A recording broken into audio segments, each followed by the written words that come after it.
For our survival experiment, we travel deep into the Chinese jungle.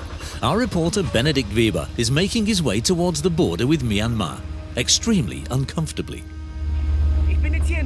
I'm here in the South China province of Yunnan near the border with Myanmar, where I'm about to be abandoned in the middle of the tropical rainforest without any equipment to see what a city kid like me does in the jungle and how I can get out again.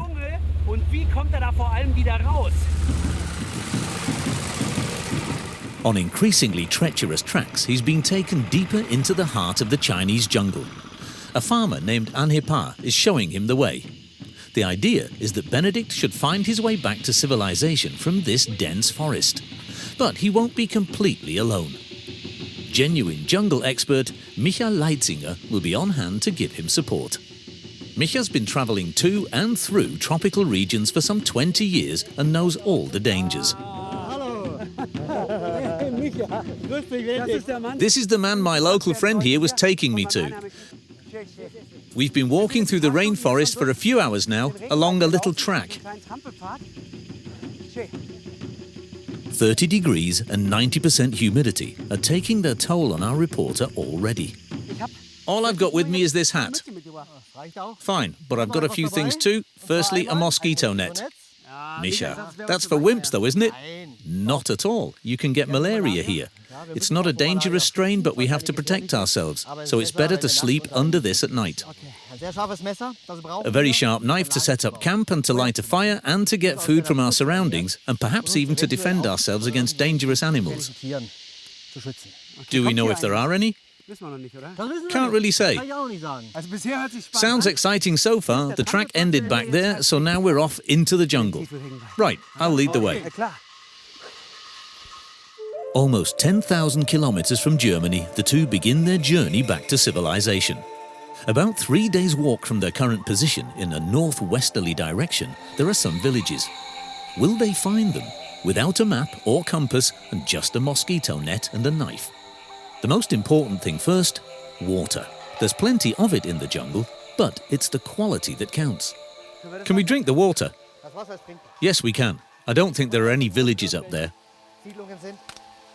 You should only drink water unboiled if you're sure it doesn't contain any dangerous bacteria. But as they're on top of a mountain, Micha doesn't suspect any human source of pollution above them. Refreshing. Bit of water does you good. As a rule of thumb, the more it bubbles, the more oxygen the water contains and the cleaner it is. What we'll do first is to follow the river downstream. Then we'll try and get to the side arm in the direction of the plantation. Walking along the river then. Yeah, it's easier. So downstream first of all, but they're not alone. There's a snake in the tree. Look, a big one. Poisonous? I don't think so. Micha wants to show Benny the animal more closely. He thinks it's a harmless Colette snake, but then... Oh, it's a cobra! Careful! You see the hood? Watch it, it's really poisonous. How can you tell? From the hood. If it bites you and we don't get any serum fast, we can die.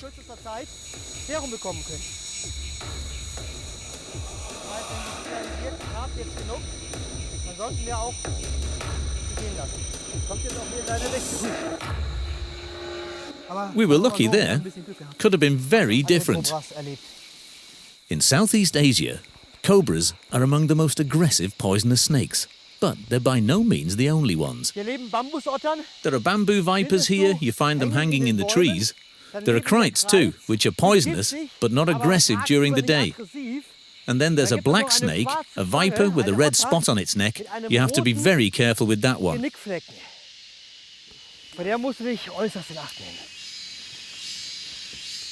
Can you hear that? Something keeps buzzing. It's one of these, cicadas. This one sounds a bit like an aircraft engine, but the different species make different sounds. Around 8 million different animal species live in the tropical rainforest. There's plenty of life around here. Wow, a brilliant caterpillar. Don't touch.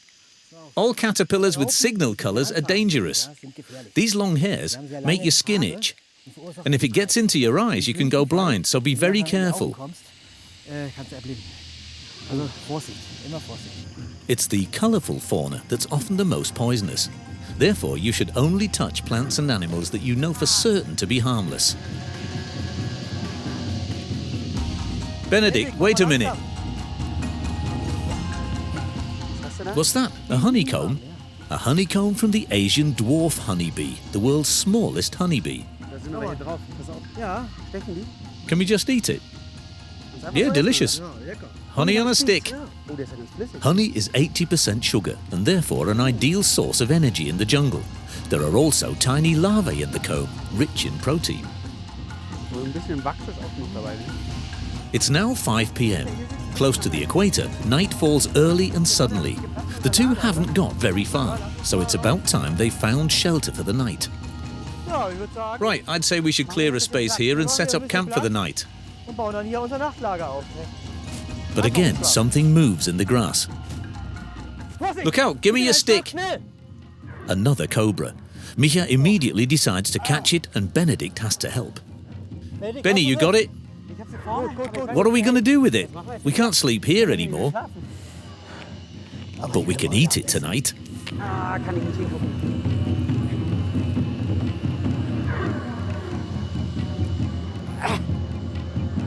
It's wrapping itself around my arm. Micha, look back there. Don't worry, nearly got it. Watch out! It's still moving. The poison gland's not empty. So we better not touch the fangs then. Look, it's still twitching. No, it's dead. That's really just the nerves. To make sure a poisonous snake is harmless, the head always has to be separated from the body, and you shouldn't touch the dead snake for at least an hour. Humans are not among the natural prey of these snakes, but anyone encroaching on their territory is seen as a threat. For me, killing it was a bit drastic. Couldn't we just have let it crawl away? We could have let it go, no problem, but we want to spend the night here, and there's quite a big risk of it coming back into our camp at night. So you've got to choose. It's either the snake or us. Back to building the shelter. So, we'll tie this together here. We'll have to get a move on before it gets dark, but it'll be strong enough to last the night. Banana leaves are nature's all-purpose building material. Their size and strength make them ideal for building shelters from the rain. Looks a bit leaky. All finished, and Micha has already found another playmate. What's that? A grasshopper. A grasshopper? A kind of cricket. You can eat them. Do you want to try? No. Take the legs off. There's a barb here, you see? Doesn't it feel any pain? No.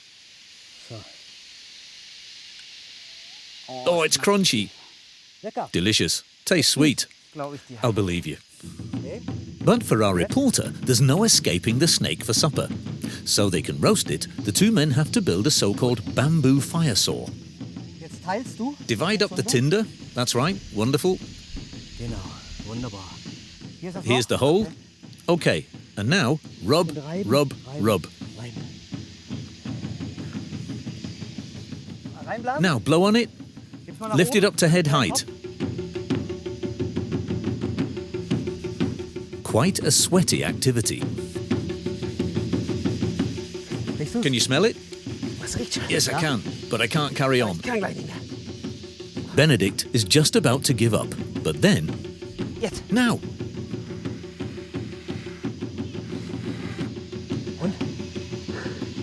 It's glowing.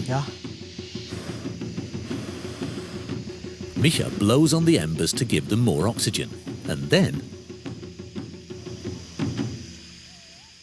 No, don't go out now. Yes, there's the flame. Success. After an hour, they've finally got the fire going and can start cooking. But first, they've got to skin the cobra. You pull up, I pull down. 1, 2, 3. Oh, I hope it doesn't break. Keep going. Keep going. So, we'll cut it off here at the genitals. In China, snake entrails are actually considered a delicatessen. The gallbladder especially is thought to be good for the immune system. But our two adventurers decide to take the entrails out.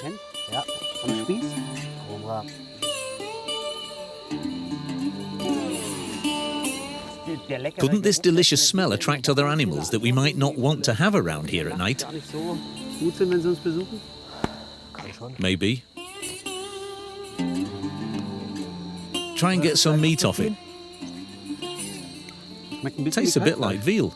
Yeah. Time to get some sleep under the mosquito net. It was a hard day, but Benny is wide awake. I can't sleep. Weird noises everywhere, things crawling around, everything's itching, horrible. All hot and sweaty during the day, everything's still sticky. Misha's used to all this, he's fast asleep. But I can't sleep at all.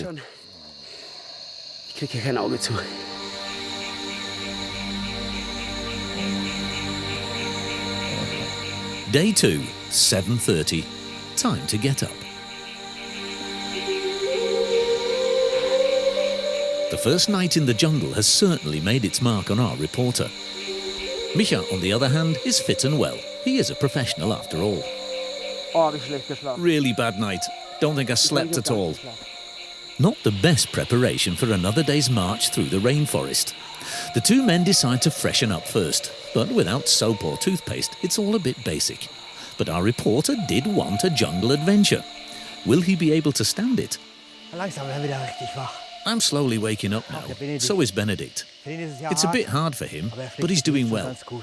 Still finds it a bit revolting to eat some of the animals here. Bit overcautious, over-anxious perhaps, but I think he'll turn out to be a really good jungle man. So, what's for breakfast? Keep hold, it's slippy. Oh, it's huge. We'll take him with us. What? We'll cook him today on the campfire. Oh, that's a bit rough. Put him in here. We're really going to eat it? I thought only the French did that. Nope, today we will too. Poor thing. Cover it up here. I don't think you'd have eaten it anyway. So, no breakfast. The two men decide to keep on following the river, hoping it will eventually lead them to a village further downstream.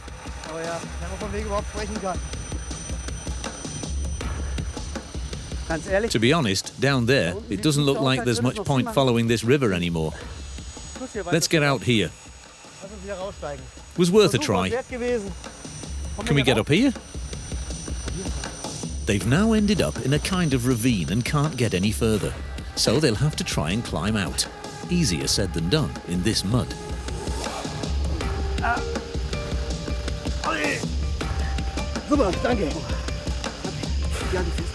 Meanwhile, Benny has taken the lead, but he needs to remain alert, because here, tarantulas are not uncommon.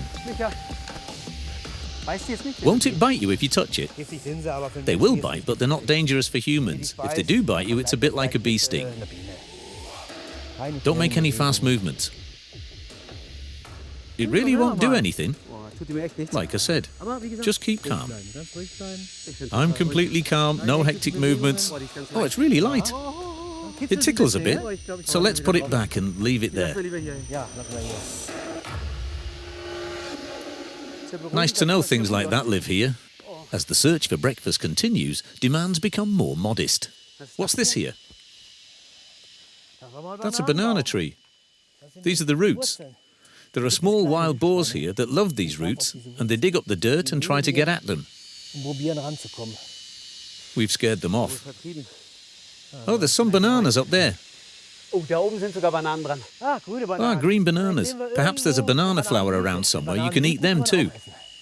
We eat the flowers, not the bananas. The flowers, they're edible. Let's cut the tree down. Oh, it goes in easily. It's really soft. Look out! The wild boar would have been more nutritious, but the tree was easier to bring down. I'll cut it off.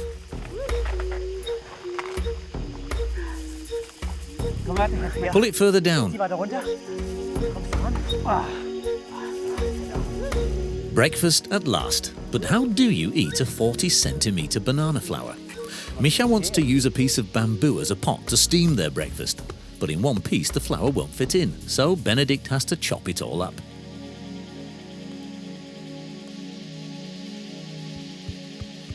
What is it?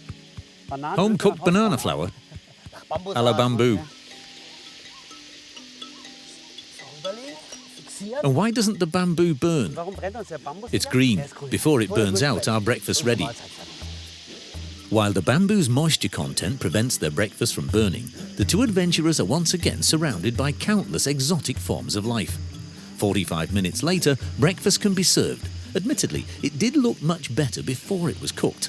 However, it's really tasty. Bitter in places, but otherwise. Among all the cicada noise, they suddenly become aware of another sound. There seems to be a larger river close by. Is that their way back? Logically, people tend to settle close to large rivers. Hey, that's the river we could hear the whole time. Is that any help? If we get the chance, we could build a raft and float downstream. Will that save us any time? Definitely. Walking through the jungle, you make 8 kilometers a day at most. On a wide river like this, 40. So on the water, you're 5 times faster than on land. A raft is needed. I've got 2, and lianas. Super. This'll carry our weight, won't it? Yeah, don't worry about that. But a raft doesn't build itself. Cutting the fibrous bamboo poles takes strong arms and strong nerves. We're in the middle of the rainforest with the bluntest knife in the world. Let's drag it onto the nearest rock.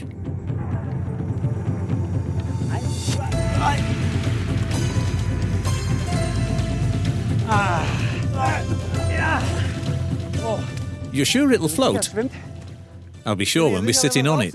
Stop asking questions and get on. We want to get out of here today. Get to the back. Floating doesn't normally look like this. Oh, man. Oh, man.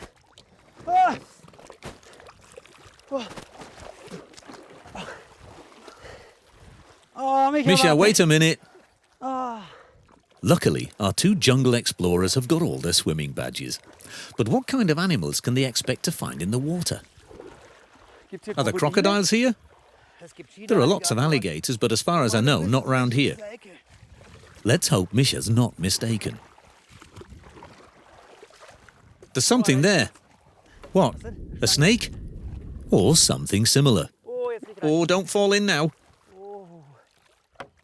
It's getting narrower up there. What do we do? Go back on land?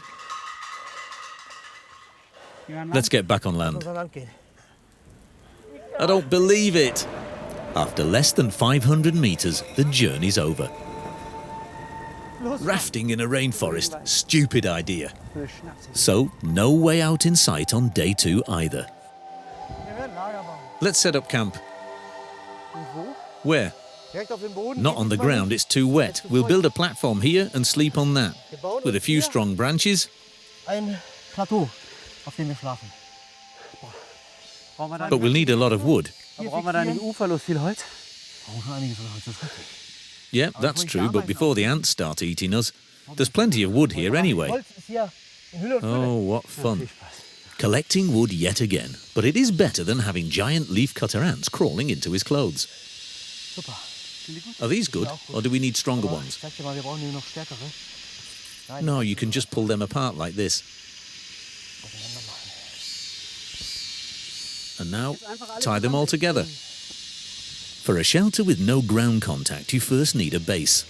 Using lianas, Benedict and Misha bind the trunks and branches together. Today, they've hardly eaten at all, and it's now 6 in the evening. At night, the rainforest shows its true colours.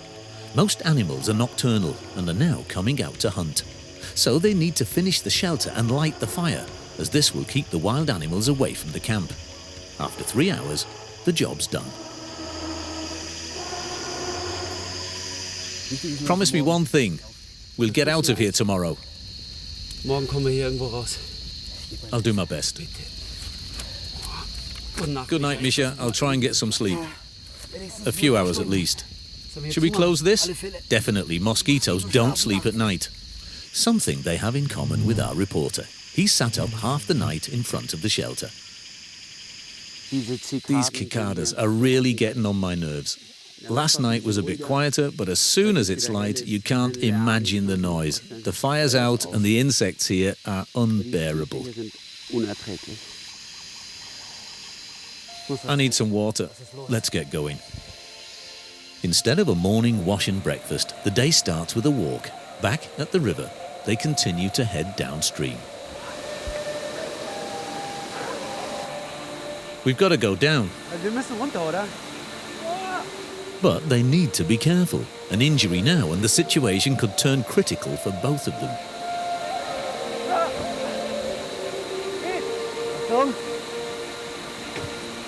And they urgently need some food. Micha has an idea. Fishing. Look here. It's an ideal place for a fish trap. The water flows into the trap and flows through it. But there's no fish in here. Don't expect big fish. You won't find trout or carp. Small fish that live on the bed. I can't see a thing in that muddy water. Look, I'll show you. I just need to split this open a bit more. Our reporter remains skeptical. You want to catch fish in this?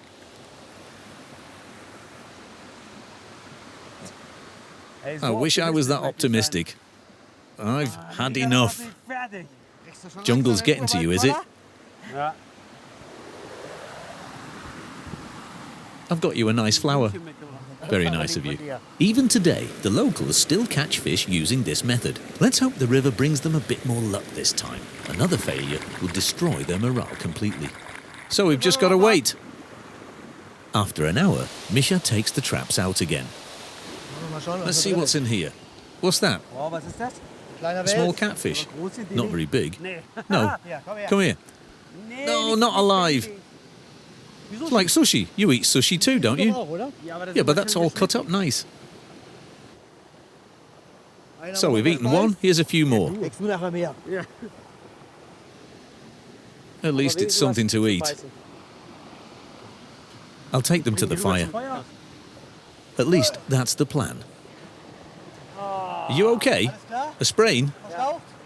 Careful. I've had enough of this. And once again their food's escaped. On they go without the fish. They've no choice. Perhaps they'll find a few berries along the way. Man, I've got to press it all down.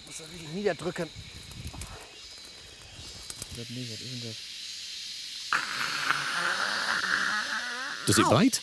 Yeah, looks nicer than usual. The bad news, cockroaches can bite really hard. The good news, where there are cockroaches, people are usually not very far away. Micha, it looks like someone's been here before. Yes, but paths like this can go on for hours. And for now, Micha is right. There's no end in sight. But then... The liana, it's been cut with a bush knife.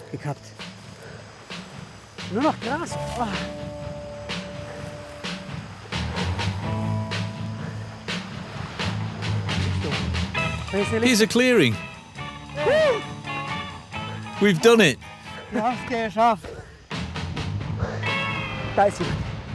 Hello. Hello. Hello.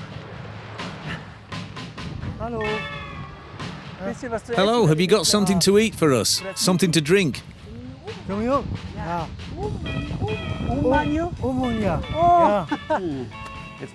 There's a few fried cicadas with rice and vegetables. It's really special.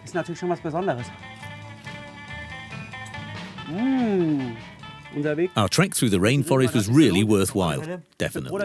I'm really happy we got out again, Micha. Thanks for occasionally saving my life. Cheers. Benny, you did really well. But it was tough.